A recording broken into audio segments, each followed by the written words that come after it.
Aujourd'hui, je vais vous parler de la restauration et de renouvellement de l'âme. Vous serez bénis, vous serez édifiés.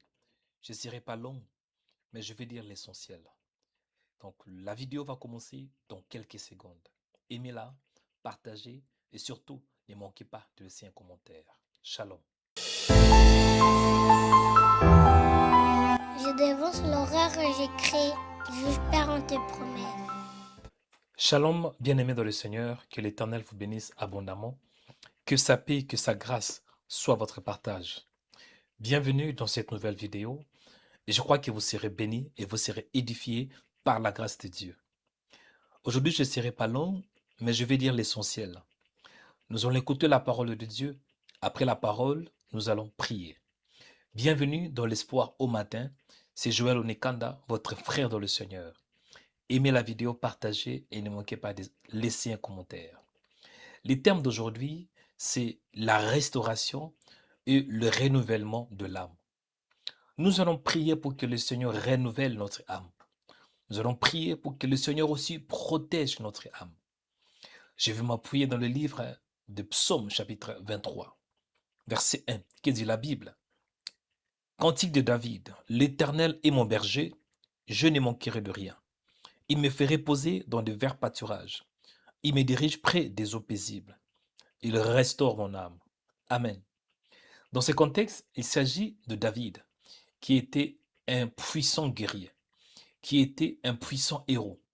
C'était un homme fort. C'était aussi un roi qui était oint par l'onction du Saint-Esprit.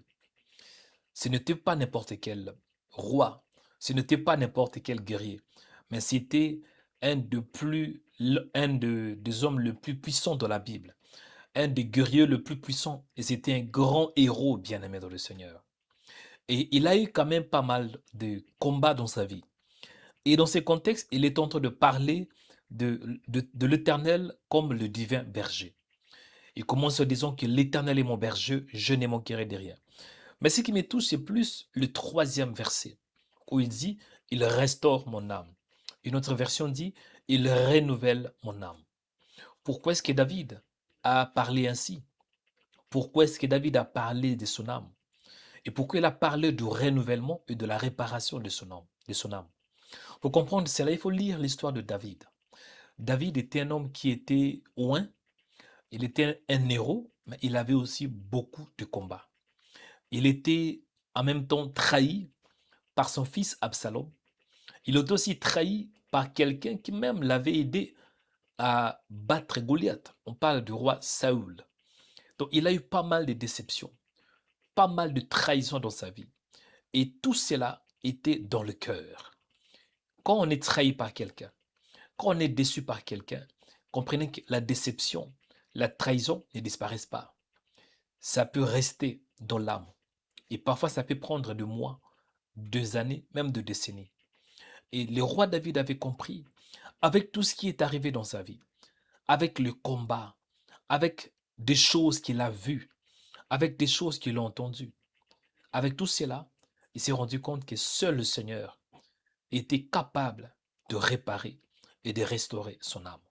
C'est la raison pour laquelle il dit, il restaure mon âme, il me conduit dans les sentiers de la justice à cause de son nom. Bien-aimés, nous allons prier pour que le Seigneur restaure et pour que le Seigneur renouvelle notre âme. C'est quoi l'âme? On peut se poser la question. Dans la Bible, quand vous lisez dans le livre de Genèse, lors de la création, il est écrit qu'au commencement, Dieu créa le ciel et la terre. Et Dieu avait créé le ciel et la terre pendant 6 jours. Le sixième jour, il est écrit que Dieu créa l'homme à son image. Genèse chapitre 1, verset 26.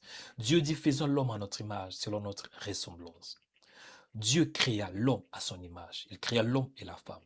Dieu est esprit. Quand Dieu crée l'homme à son image, c'est que Dieu créa l'homme esprit. Il y a l'homme esprit, il y a aussi l'homme physique. Lorsque Dieu avait créé l'homme esprit, cet homme esprit devrait régner sur la terre.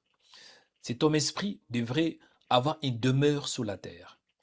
Et il est écrit que Dieu, il avait créé un jardin en Éden. Un jardin en Éden. Éden veut dire un lieu qui est luxe, Un lieu précieux. En d'autres termes, c'est la présence de Dieu. Donc, Dieu créa ces jardins, mais il fallait que cet homme qui a été créé à l'image de Dieu puisse habiter d'une manière physique. Qu'est-ce que Dieu avait dit? Il est écrit dans Genèse chapitre 2 que l'Éternel forma l'homme de la poussière. Dieu a pris la poussière. Dieu a formé l'homme. L'homme avait les corps. L'homme était là. Mais cet homme qui a été créé, cet homme qui a été formé, voilà les mots, il n'avait pas en lui la vie. Il ne respirait pas. Les sons ne circulaient pas. Il ne voyait pas. Il n'entendait pas. Pourquoi? Parce qu'il n'y avait pas l'âme. Et pour que l'homme, le premier homme Adam, reçoive la vie, pour qu'il reçoive l'âme, pour qu'il soit capable à marcher, à voir, à écouter et à toucher, il devra avoir le souffle de Dieu. La Bible me dit, Dieu souffla dans ses narines un souffle et l'homme devait une âme vivante. Une autre version dit, l'homme devint un être vivant.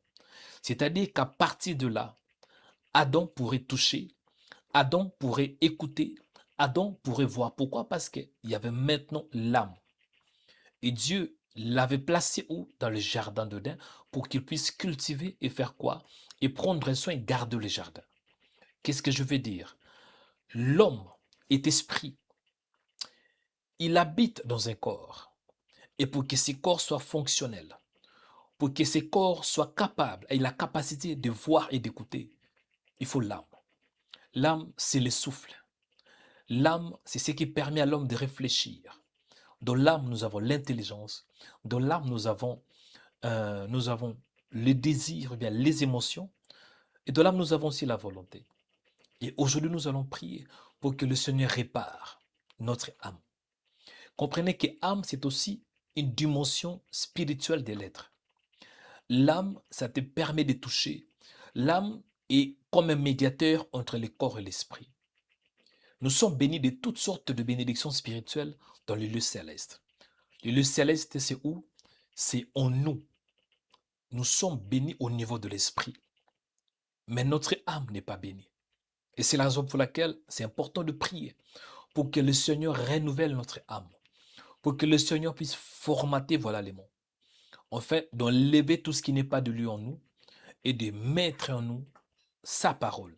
Et que la parole de Dieu prenne place dans notre âme. Dieu renouvelle notre âme par sa parole. L'âme a des yeux, l'âme a des oreilles et l'âme a aussi la bouche. Et bien aimés, nous allons prier. 3 points de prière pour que le Seigneur renouvelle notre âme. Deuxièmement, que le Seigneur permet que les yeux de notre âme puissent s'ouvrir, afin de voir sa splendeur.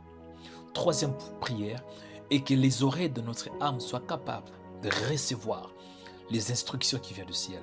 Amen. Mon frère, là où tu es, je veux que tu pries. Bénis le Seigneur pour sa grâce. Bénis le Seigneur pour sa présence. Bénis le Seigneur parce qu'il est bon. Prions. Dieu de grâce, Dieu de bonté, merci pour ce moment précieux que tu m'as donné. Merci pour la faveur. Merci pour ta puissance et ta présence. Ma prière en ces jours est que tu renouvelles mon âme. Que mon âme soit renouvelée. Que mon âme soit renouvelée de ta présence et de ta puissance. Au nom de Jésus de Nazareth. Renouvelle mon âme. Sauve mon âme. Que mon âme, Père, soit réparée. Que mon âme soit renouvelée. Le roi David avait dit, il restaure mon âme. Restaure mon âme. Répare mon âme. Renouvelle mon âme. Au nom de Jésus de Nazareth. Dans l'âme, Seigneur, il y a l'intelligence, il y a les émotions et il y a la volonté. Je prie pour mon intelligence. Il est écrit que ne vous conformez pas au siècle présent, mais se transformez par le renouvellement de l'intelligence. Renouvelle mon intelligence. Transforme mon intelligence. Au nom de Jésus. J'ai prié, Seigneur Dieu de grâce, que je puisse voir comme toi et que je pense comme toi. Il est écrit qu'au reste des frères, que tout ce qui est vrai, tout ce qui est pur, tout ce qui est aimable, tout ce qui est juste et tout ce qui mérite l'approbation, tout ce qui est vertueux et digne des louanges, soit l'objet de vos pensées. Père, aide-moi d'amener toute pensée captive à l'obéissance de ta parole. Au nom de Jésus. J'ai prié, Seigneur, pour mes émotions ainsi que mes sentiments. Il est écrit, ayez en vous le même sentiment qui est en Christ Jésus. Aide-moi d'avoir le même sentiment qui est en Christ Jésus. L'humilité. De ne pas me considérer plus grand que les autres, mais de me voir plus petit, Seigneur. Jésus, il était Dieu, mais il avait pris la forme d'un homme, la forme d'un serviteur. Il s'est humilié, dit la Bible. Permets que mes émotions, mes sentiments soient en accord avec ta parole. Au nom de Jésus. Je prie, Père, pour la volonté. L'homme a la capacité de choisir. L'homme a le libre arbitre. Mais je prie, Père, en ces jours que tu m'aides, que je me soumets à ta volonté, que je fasse ta volonté. Non pas ma volonté, mais que ta volonté soit faite. Merci, Seigneur, pour ta grâce et pour ta présence. Bien-aimé, je vais prier pour toi afin de clôturer la prière d'aujourd'hui. J'avais dit que je serais court. Aujourd'hui, c'est plus la prière pour le renouvellement de l'âme. La prière, on s'appuie dans le livre de Psaume chapitre 23. Le roi David avait dit, il restaure mon âme. Peut-être que tu es là, ton âme est saturée des mauvaises émotions, des mauvais désirs, des mauvaises mémoires. Tes pensées sont impures. Tu n'arrives pas de t'en sortir. Et tu n'arrives pas à faire la volonté de Dieu. La solution, c'est que la puissance de Dieu vienne sur toi. Élève la main droite, je vais prier. Père, je prie pour mon frère. Je prie pour ma sœur. Au nom de Jésus, que ta paix, que ta grâce soit sur sa vie. Au nom de Jésus, que la puissance de l'Esprit soit son partage. Je prie pour toi, que Dieu te bénisse. Que la grâce de Dieu soit sur toi. Que Dieu renouvelle ton intelligence. Que Dieu renouvelle tes pensées. Que Dieu t'accorde la transformation selon Romains chapitre 12 verset 2. Il est écrit que ne vous conformez pas au siècle à présent, mais se transformez par le renouvellement de l'intelligence. Je prie pour toi. Que Dieu t'accorde la grâce d'avoir le même sentiment qui est en Christ Jésus. Que Dieu puisse réparer tes émotions. Je prie pour toi. Que Dieu t'accorde la sagesse et l'intelligence. Que tu fasses la volonté de Dieu. Non pas ta volonté, mais la volonté de Dieu. Que le règne de Dieu vienne sur toi. Reçois la bénédiction de Dieu. Reçois la puissance de l'Esprit. Que cette journée soit bénie. Que la grâce et que la bonté de Dieu soient ton partage. Je bénis ton corps, âme et ton esprit. Que ton âme soit bénie au nom de Jésus. Que le Christ règne en toi et que tu sois formé en lui au nom de Jésus de Nazareth. Merci Seigneur d'avoir écouté ma prière. Il est écrit que tout ce que vous demanderez en priant, croyez que vous l'avez reçu et vous le verrez s'accomplir. Que l'Éternel te bénisse et que sa grâce soit sur ta vie au nom puissant de Jésus. Amen. Bien-aimé dans le Seigneur, que Dieu te bénisse abondamment. Que la grâce et la faveur de Dieu soient sur ta vie. Avant de clôturer, ne manquez pas que nous avons un programme, une conférence de prière le samedi 18 juillet ainsi que le dimanche 19 juillet. En cette année bien-aimée, ça sera en Normandie, précisément à Dieppe. Vous aurez la fiche et tout le détail nécessaire. Inscrivez-vous parce que l'inscription est gratuite. Que Dieu vous bénisse, c'était Joël Onekanda. Que la paix et que la grâce de Dieu soient votre partage. Au nom de Jésus. Amen.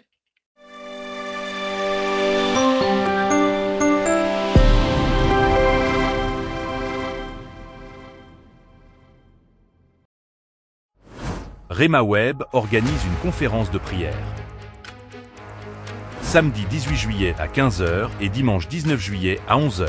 2 jours de prière et de guérison. L'adresse est Salle 1000 Club 26, rue Léon Roger 76 200, Dieppe. Venez vivre 2 jours de prière. 2 jours avec Jésus-Christ. 2 jours d'adoration. 2 jours de louange. 2 jours de guérison. 2 jours de délivrance. 2 jours de gloire. 2 jours de transformation. 2 jours d'onction prophétique. 2 jours de libération. 2 jours avec le Saint-Esprit. 2 jours de puissance. La Bible dit que Jésus-Christ est le même, hier, aujourd'hui et éternellement. L'orateur sera le prophète Joël Tonekanda. Il était malade et il faillit mourir. Mais Jésus-Christ l'avait guéri par l'onction du Saint-Esprit. Bienvenue pour recevoir ta guérison par le Saint-Esprit. Samedi 18 juillet à 15h et dimanche 19 juillet à 11h à 1000 Club 26, rue Léon Roger 76 200 Dieppe. L'entrée est gratuite, mais inscrivez-vous en scannant le QR code ou sur le site de Rema Web. Que Dieu vous bénisse.